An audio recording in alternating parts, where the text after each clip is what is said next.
ஸ்ரதன் இப்போலாம் நல்லா வளர்ந்துட்டான். கடைக்கு கூட்டிட்டு போயிருந்தோம். அங்க பார்த்தீங்கன்னா, இந்த மாதிரி ஒரு புல்லட் டைப்ல வந்து ஒரு வண்டி ஒண்ணு இருந்துச்சு. பட் ஃப்ரண்ட்ல பார்க்குறதுக்கு அது புல்லட் மாரி இருக்கும். பட் அதில வந்து பார்த்தீங்கன்னா, பெடல் தான் வந்து குடுத்துருந்தாங்க. போன உடனே பார்த்தீங்கன்னா, அத எடுத்துட்டு ரவுண்ட் அடிக்க ஆரம்பிச்சுட்டான். நானும் எவ்ளோ கெஞ்சி பார்த்தேன், "தங்கம் அத வச்சுருங்க" அப்படின்னு சொல்லிட்டு. கேட்கவே இல்ல. அந்த வண்டியிலே போயிட்டு அவனுக்கு ஜேசிபின்னா ரொம்ப பிடிக்கும். அந்த ஜேசிபி வண்டி எடுத்து, பின்னாடி எடுத்து வச்சுட்டு, மறுபடியும் இந்த சைக்கிளா இது புல்லட் எடுத்து ஓட்ட ஆரம்பிச்சுட்டான். எனக்கு பார்க்கும்போது ரொம்ப அழகா இருந்துச்சு இந்த வண்டியில அவன.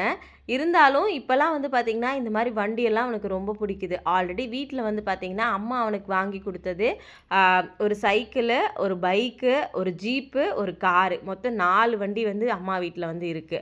போனா எப்பவுமே அதிலே தான் விளையாடிட்டு இருப்பான். இப்ப என்னன்னு தெரியல, இந்த புல்லட் அவனுக்கு வந்து ரொம்ப பிடிச்சிருக்கு.